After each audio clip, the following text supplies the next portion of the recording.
O plenário do Supremo retoma hoje a análise do processamento da denúncia oferecida pelo então Procurador-Geral da República, Rodrigo Janot, contra o presidente da República, Michel Temer. E você vai ver também. Justiça Federal aceita nova denúncia contra o ex-presidente da República, Luiz Inácio Lula da Silva. Segunda turma do Supremo nega recursos do deputado Vander Lubê em inquérito que investiga a corrupção em subsidiária da Petrobras. Polícia Federal cumpre mandados em operação contra desvio em empréstimos na Caixa Econômica Federal, no Distrito Federal, Pará e Bahia.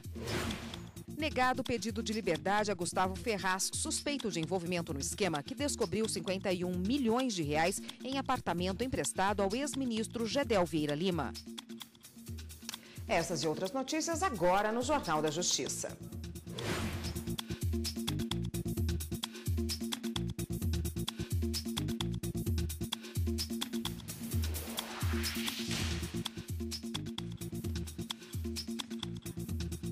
Olá, boa tarde para você. O plenário do Supremo Tribunal Federal volta a analisar nesta tarde a questão de ordem que discute o processamento da denúncia oferecida pelo então Procurador-Geral da República, Rodrigo Janot, contra o presidente da República, Michel Temer. A questão será levada ao plenário por decisão do ministro Edson Fachin. Os ministros vão discutir o pedido da defesa do presidente da República sobre a suspensão do envio da denúncia à Câmara, tendo em vista a possibilidade de rescisão do acordo de colaboração premiada celebrado com os integrantes do Grupo JF. E a repórter Evne Araújo, ao vivo, tem mais informações para a gente. Boa tarde, Evne.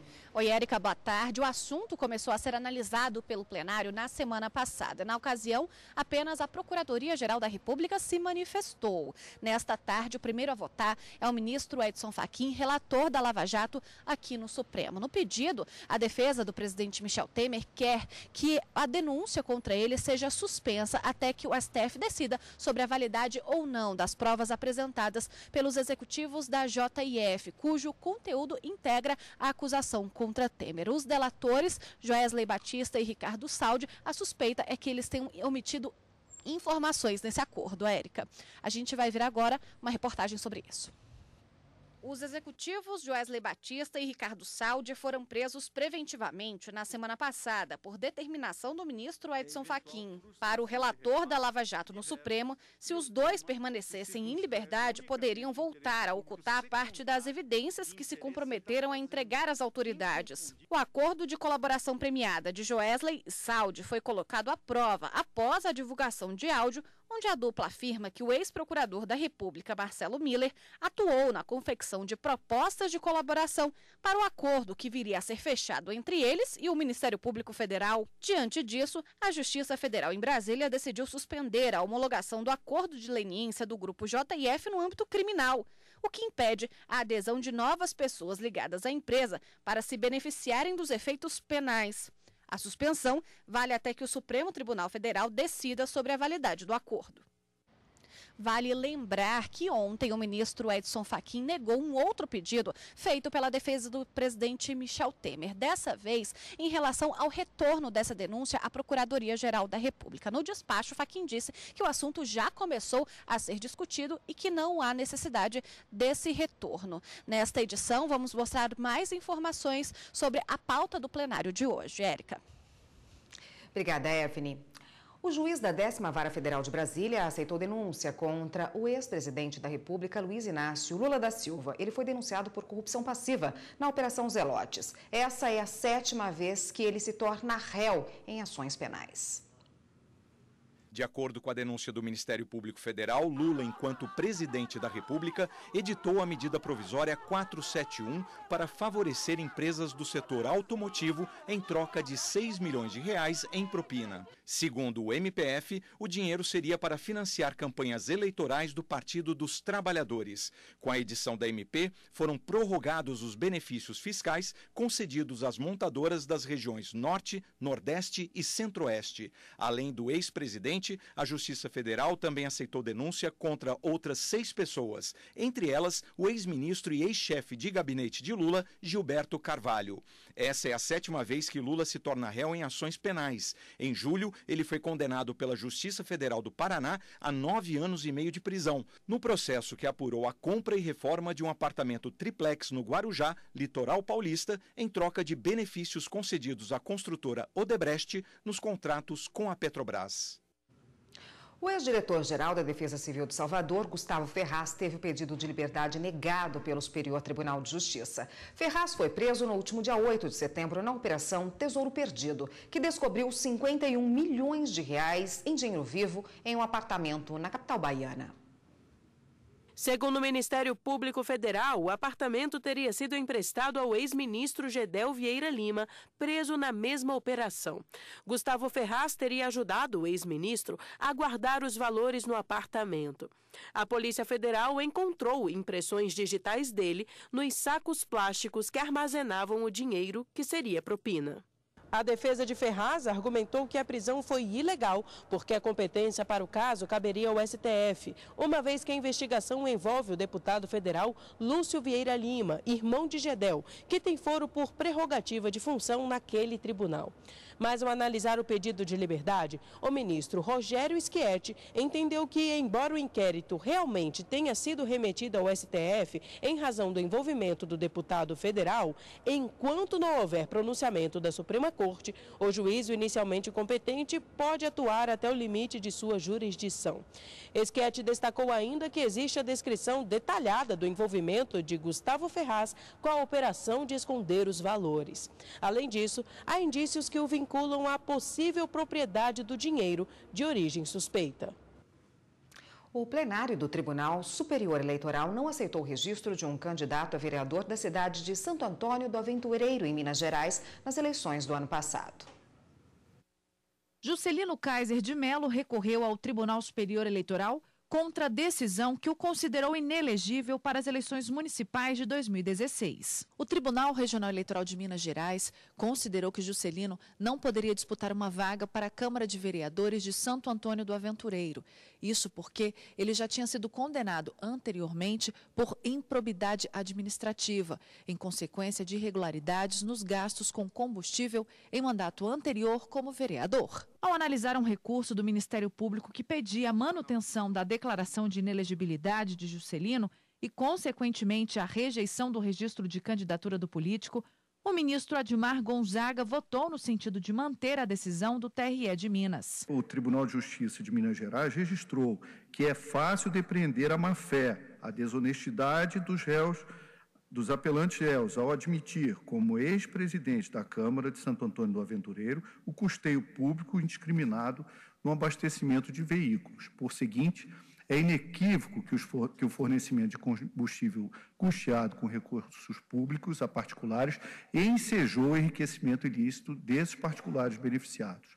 Ante o exposto, pedindo respeitosa vênia ao relator e ao ministro Luiz Fux, acompanho a divergência instaurada pelo ministro Tarcísio Vieira no que foi acompanhado pelo ministro Herman Benjamin e Rosa Weber, no sentido de dar provimento ao agravo regimental interposto pelo Ministério Público Eleitoral e, desde logo, negar provimento ao recurso especial do agravado Juscelino Kaiser de Mello, mantendo em deferimento seu registro de candidatura ao cargo de vereador do município de Santo Antônio do Aventureiro no pleito de 2016. A Polícia Federal cumpre mandados da Justiça na Operação Inimigo Oculto para desarticular um grupo de criminosos responsável por desviar cerca de R$1 milhão da Caixa Econômica Federal. A repórter Carolina Chaves tem as informações para a gente. Boa tarde, Carolina.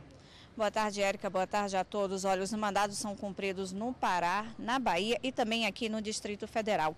3 ex-prestadores de serviços da Caixa Econômica Federal são alvos dessa operação e tiveram a prisão temporária decretada contra eles. Segundo as investigações, eles usavam senhas de empregados da Caixa Econômica Federal para inserir dados falsos no sistema e facilitar empréstimos sem a comprovação de documentos. Com esse esquema, o grupo teria realizado 46 empréstimos para familiares e amigos e causado um prejuízo de R$1 milhão.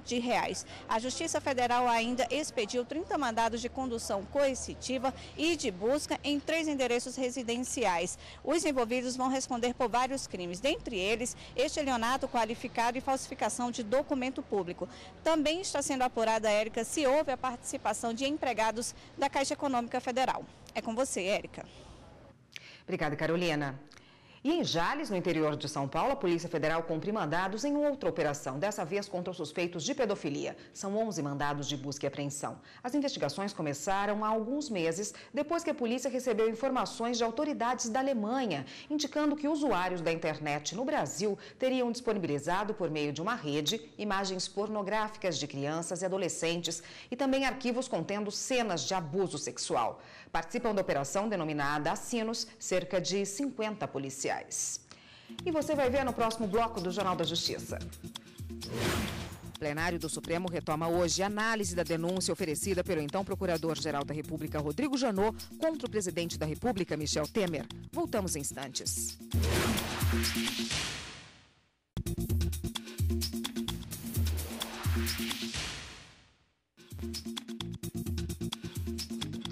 Os ministros do STF absolveram por falta de provas o senador Sérgio de Oliveira Cunha, mais conhecido como Sérgio Peteção, acusado de comandar um esquema de compra de votos durante as eleições de 2016. Em outro processo, a primeira turma manteve o inquérito contra Eduardo Paes.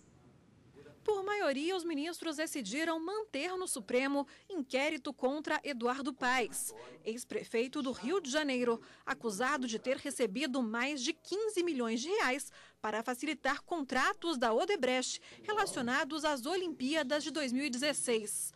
O dinheiro teria sido destinado à vitoriosa campanha de reeleição de Eduardo Paes, coordenada pelo deputado federal Pedro Paulo, também investigado. Eduardo Paes não tem foro no STF, mas a maioria dos ministros entendeu que o desmembramento do processo traria prejuízos para as investigações. Ainda durante a sessão, por unanimidade, os ministros absolveram o senador Sérgio de Oliveira Cunha, mais conhecido como Sérgio Petecão. Ele foi acusado de ter montado um esquema de compra de votos durante as eleições de 2006, quando era presidente da Assembleia Legislativa do Acre. De acordo com a denúncia do Ministério Público Eleitoral, junto com o então presidente da Empresa Municipal de Urbanização de Rio Branco, Petecão se comprometia a realizar obras urbanas em troca de votos. O senador também foi acusado de ter comprado votos por meio da doação de terrenos e da distribuição de bicicletas e eletrônicos. Por unanimidade, os ministros da primeira turma acompanharam o relator do caso, o ministro Alexandre de Moraes, pela absolvição do senador. Para os ministros, as provas não são suficientes para a condenação. No caso, a prova testemunhal produzida na fase judicial não foi suficiente para confirmar a efetiva oferta de vantagens feitas pelo acusado. Já a segunda turma julgou 4 recursos de um grupo acusado de corrupção na Operação Lava Jato. A Procuradoria-Geral da República denunciou os réus por fazer parte de um esquema de desvio de mais de R$1 milhão da BR Distribuidora, uma subsidiária da Petrobras. Um dos réus no inquérito que tramita no Supremo é o deputado Vander Lubê, do PT, que responde por corrupção passiva, lavagem de dinheiro e organização criminosa. O relator, ministro Edson Fachin, rejeitou os recursos contra a decisão do Supremo, que recebeu a denúncia em março deste ano. Parece-me sem razão o embargante. Com efeito, da leitura da inicial desembargo de declaração, verifique-se a pretensão desse recurso integrativo, no caso específico, nada mais é que rediscutir argumentos pelos quais se procurou demonstrar a ocorrência de nulidades no procedimento criminal e inconsistência na peça acusatória, capazes, segundo se afirma, de macular-lhe a validade. Nada obstante, os embargos, no caso, não se servem de modo apto a esse fim. Os outros ministros seguiram o voto do relator e a ação penal prossegue aqui no Supremo Tribunal Federal. A segunda turma também manteve a decisão de enviar ao juiz Sérgio Moro as delações da empreiteira Odebrecht, que citam o senador Ginhargello, do PTB. O Ministério Público Federal acusou o senador de receber propina para não convocar empreiteiros a depor na comissão mista da Petrobras em 2014. Ginhargello está preso no Paraná. Os ministros acompanharam o relator Edson Fachin. Veja agora a pauta de julgamentos da sessão plenária do STF desta quarta. Matéria penal é o primeiro tema da pauta desta quarta-feira no plenário, com 2 questões de ordem em inquéritos, ambos envolvendo denúncias da Procuradoria-Geral da República contra o presidente da República. O segundo tema do dia é direitos fundamentais, com 3 processos. O primeiro, uma ação direta de inconstitucionalidade sobre o ensino religioso em escolas públicas. Os outros 2 são uma ADI e um recurso extraordinário, ambos sobre o direito dos transexuais à substituição de prenome e sexo no registro civil, independente da realização de cirurgia de mudança de gênero. Fecha a pauta do dia o tema precatório, com um recurso extraordinário, onde se discute a validade do cálculo da correção monetária e dos juros moratórios incidentes sobre as condenações impostas à Fazenda Pública. Mais informações sobre a pauta de julgamentos no site do Supremo Tribunal Federal, stf.jus.br. Bom, e como vimos, 3 temas de grande repercussão estão na pauta de hoje do Supremo. E para falar sobre esse assunto, sobre eles, está aqui a consultora jurídica da TV Justiça, Gisele Reis. Boa tarde, Gisele. Olá, Érica. Boa tarde a todos que nos acompanham. Gisele, como vimos aí no início do jornal, a Evne contando para a gente que esta análise do processamento da denúncia, dessa segunda denúncia contra o presidente Michel Temer, volta hoje ao plenário. Com o oferecimento dessa segunda denúncia, o que acontece a partir daí no Supremo? Bom, para isso eu preciso explicar para quem nos acompanha como é que é essa questão do processamento dessa denúncia no âmbito da Suprema Corte Federal, até porque se envolve de alguém que exerce o cargo de presidente da República. A Constituição Federal estabelece que presidente da República só pode ser processado criminalmente perante o Supremo Tribunal Federal em razão da prática de crime comum. Então, a partir do momento em que se tem o oferecimento dessa denúncia no âmbito do Supremo, é preciso que haja, o próximo passo, é uma autorização prévia da Câmara dos Deputados, e só após essa análise prévia da Câmara dos Deputados é que será verificada a possibilidade do Supremo analisar a admissibilidade da denúncia. Então, de acordo com a Constituição Federal, os ministros do Supremo Tribunal Federal têm competência para julgar o presidente da República desde que haja autorização prévia da Câmara dos Deputados. Então, a partir do momento em que há essa autorização, o Supremo vai analisar se recebe ou não a denúncia. Recebendo a denúncia, haverá então afastamento do presidente da República por 180 dias. Se o processo crime não for julgado nesse período, ele retoma as atividades, assumindo o cargo que ele havia deixado em razão do recebimento da denúncia. Então, esse é o processamento que nós temos a partir daí previsto na Constituição Federal. A grande questão que se coloca no jornal, na pauta de hoje, do plenário do Supremo Tribunal Federal, é em relação a questões de ordens que foram levantadas pelo presidente Michel Temer, no sentido de que ele pede para que o andamento dessa denúncia que foi oferecida, da segunda denúncia, seja suspenso em razão de uma possível revisão ou até mesmo revogação daquilo que foi acordado com em acordo de colaboração premiada envolvendo os empresários da empresa JIF.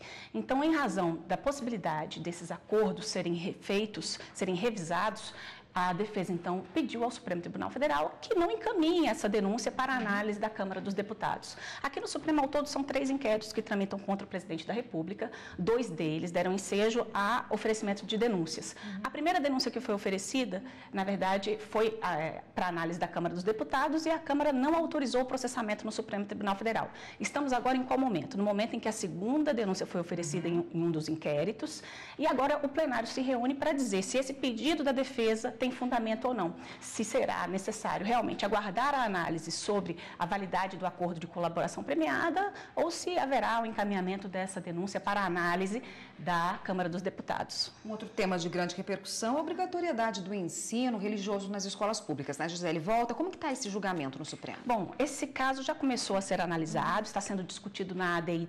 4.439.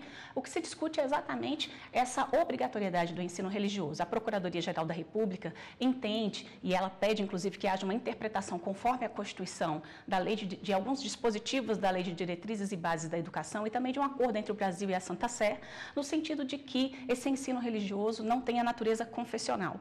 Então, a Procuradoria-Geral da República entende que essa disciplina ela deve ser facultativa, o ensino dela deve envolver mais questões históricas e doutrinárias envolvendo todas as religiões e que deveria ser ministrada por professor, sem que houvesse qualquer vínculo com religiões ou com determinadas pessoas que pudessem ministrar as aulas, mas declarando a crença numa determinada religião. Para terminar, explica rapidamente para a gente qual é o outro tema. O outro tema que nós temos na pauta diz respeito à possibilidade de alteração no registro civil, né, de alteração do gênero, sem a necessidade da cirurgia de redesignação do sexo. Então, há um recurso extraordinário, uma ação direta de inconstitucionalidade que estão na pauta de hoje, que trata exatamente desse tema. Se é possível que alguém altere o registro civil, mudando lá o gênero e até o prenome, que na verdade a gente acaba achando que é o nome, mas juridicamente falando é o prenome, sem que haja necessidade de submeter a uma mudança de sexo. A Procuradoria-Geral da República entende que essa necessidade de vincular a alteração do registro a uma mudança de sexo seria exigir uma mutilação indevida. Então, na verdade, a Procuradoria, no sentido de que haja essa interpretação da não necessidade de vinculação da mudança com a alteração, com a realização da cirurgia. São dois casos, uma ADI, que é da relatoria do ministro Marco Aurélio, e um recurso extraordinário com repercussão geral, que é da relatoria do ministro Dias Toffoli. Nesse caso, inclusive, apenas para salientar, foi até marcado porque foi a primeira vez em que uma advogada transexual ocupou a tribuna do plenário para poder fazer uma sustentação oral, em defesa, inclusive, de um dos amigos da Corte que foram admitidos no processo como partes interessadas na solução desse litígio. Tá ótimo, Gisele, obrigada pela sua participação. Temos uma sessão hoje com vários assuntos, né, que interessam a muita gente. Obrigada e até amanhã. Eu que agradeço, até amanhã. Até lá. E você vai ver no próximo bloco do Jornal da Justiça. Entenda como funciona a gratuidade da justiça, que foi confirmada pela Constituição de 1988 e também incorporada pelo novo Código de Processo Civil, em vigor desde março do ano passado. A gente volta já já.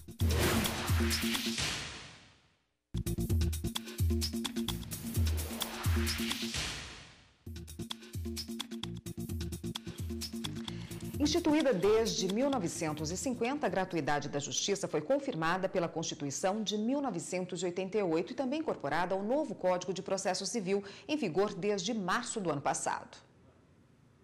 São as defensorias públicas da União e estaduais que oferecem assistência jurídica integral e gratuita às pessoas em situação de vulnerabilidade. Os critérios para ter direito ao atendimento variam, mas, em geral, são observados aspectos como a renda familiar, limitada a 3 salários mínimos, o valor do imóvel, caso a família tenha um, e aplicações financeiras, se existirem. As pessoas que estão muito à margem da sociedade com seus direitos violados, elas costumam ter acesso à defensoria sem que se questione essa questão financeira.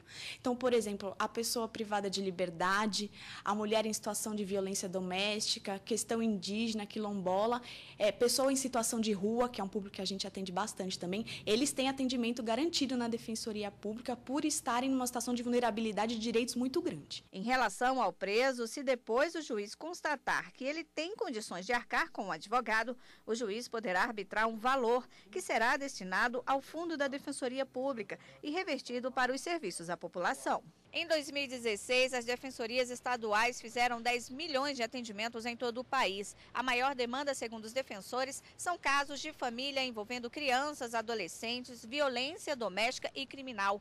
Na saúde, foram quase 600 mil atendimentos, na maioria deles pedidos de leitos e medicamentos. A gente tem uma atuação judicial, mas também extrajudicial, que a gente consegue resolver muita questão sem precisar levar para o judiciário. Eu sou defensora no Paraná, eu coordenava o setor de mediação lá, e 70% das demandas que chegavam a gente conseguia resolver sem precisar ajuizar uma ação. É uma vantagem que repercute em economia e celeridade, tanto para as partes quanto para o próprio executivo, para o Estado, né? Bom, e para falar conosco sobre esse tema está aqui a Defensora Pública Federal, Michele Leite de Souza Santos. Boa tarde, doutora. Boa tarde, Érica. Bom, vamos fazer uma distinção, antes da gente começar propriamente a falar, da diferença da justiça gratuita para a assistência jurídica gratuita. Qual a diferença? A justiça gratuita é um benefício processual. No bojo de cada processo, a pessoa declara que não tem condições de arcar com as custas daquele processo e emolumentos e todas aquelas despesas decorrentes do processo, e o juiz, uma vez concedendo, é uma questão por mera declaração, a pessoa fica dispensada do pagamento dessas custas. A assistência jurídica é uma assistência ampla, envolve orientação jurídica, o manejo de ações, então ela é bastante ampla e é justamente traduzida no serviço prestado pela Defensoria Pública. A Defensoria Pública representa esse serviço aí, Sim. né? Em quais casos o cidadão mais procura defensoria e tem essa assistência gratuita? Quais são os casos recorrentes? Primeiramente, é importante esclarecer que existe uma diferença, uma divisão na nossa justiça. A nossa justiça é dividida em dois grandes ramos, que é a Justiça Federal e a Justiça Estadual. Aqueles conflitos, aquelas questões que forem resolvidas pela Justiça Estadual são de atribuição da Defensoria dos Estados. A Defensoria Federal, ela se limita a atuar nas causas federais, que é a Justiça Federal Comum e as Justiças Federais especializadas, Trabalhista, Eleitoral e Justiça Militar.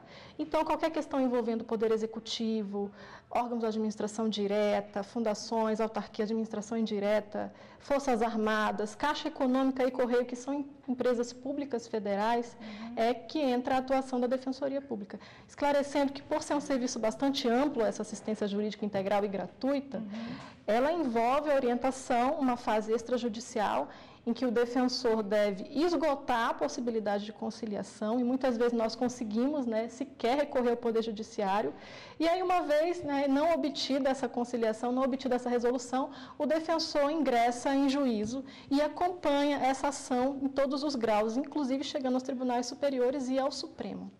Se o cidadão necessitar de um atendimento urgente, por exemplo, ele pode procurar a Defensoria Pública da União? Sim, ele pode procurar a Defensoria Pública da União com essa documentação. A documentação tem que estar realmente bem instruída. Se for um caso de saúde, os casos de saúde são os mais recorrentes, que realmente, às vezes, o cidadão está com risco de morte, a família comparece, munida dos documentos pessoais e relatório médico, documentação imprescindível. E se for no horário do expediente, o defensor é imediatamente acionado. Não sendo horário do expediente, o cidadão ele deve ligar para o telefone do plantão ou se dirigir à sede. E como é que ele pode obter esses dados? No site www.def.br e na aba Contatos, e lá tem todos os telefones de contato, horário de expediente, telefone do plantão, para que o cidadão possa ter acesso a esse serviço. Então, ele qualquer momento do dia. Sim, em todas as unidades da Defensoria Pública. E a Defensoria Pública atende apenas o cidadão, pessoa física, sim, ou atende pessoa jurídica também? A regra é o atendimento de pessoa física, que é uma pessoa natural. Mas, em alguns casos, excepcionalmente, a Defensoria regulamentou, por meio do Conselho Superior, que é o órgão normativo, a possibilidade de atender pessoa jurídica, que é quando aquela pessoa jurídica não tem fins lucrativos e as finalidades coincidem com a própria Defensoria Pública, que é uma finalidade social. Então, a Defensoria presta assistência nesses casos, ou então quando aquele sócio representante também está numa condição de hipossuficiência e recorre aos nossos serviços. Então, ele também, embora seja empresário, embora seja sócio de empresa, ele pode obter essa assistência. A Defensoria Pública ela pode atender causas coletivas, por exemplo, ou só o cidadão com uma causa particular dele? Sim, a Defensoria pode atender individualmente e na forma coletiva, pode atender comunidades, inclusive representantes dessa comunidade podem se dirigir à Defensoria e pedir o atendimento coletivo, ou mesmo pode partir de iniciativa do defensor, que verificando uma demanda recorrente, vou dar um exemplo, a falta de um medicamento atinge uma população inteira. Então, quando ele verifica essa falta de medicamento, essa falta desse tratamento, ele pode manejar uma ação extrajudicial ou judicial que vai atingir toda uma coletividade. Um exemplo disso também é quando a Defensoria, às vezes a juíza, a Defensoria Pública da União, ações visando alguma correção de FGTS, que abrange, inclusive, todo o território nacional, um tipo de atuação que envolve milhões, milhares, centenas de pessoas. Então, Então, isso acontece bastante. E também tem uma atuação da Defensoria que ela já é voltada a coletividades para grupos vulneráveis, que chamamos de grupos de hipervulnerabilidade. São a população em situação de rua, catadores, são comunidades tradicionais, quilombolas, indígenas, presos. Então, já existe uma política pública dentro da Defensoria para atender e prestar assistência direcionada a esses grupos. Um trabalho de grande importância, com certeza. Obrigada pela sua participação. Eu conversei com Michele Leite de Souza Santos, que é defensora pública federal, e conversou com a gente a respeito do trabalho da Defensoria Pública. Obrigada. Eu que agradeço. Até uma próxima. Boa tarde. O programa Artigo 5º desta semana mostra como a regulamentação de uma prática muito comum nas cidades brasileiras pode influenciar no mercado imobiliário. É o chamado direito de laje. Especialistas vão falar sobre o que muda com a regulamentação do direito de laje e os cuidados na hora de investir em uma propriedade que é compartilhada. O artigo 5º de hoje é às 8h30 da noite. E hoje a gente fica por aqui. Para você, uma ótima tarde. Até amanhã.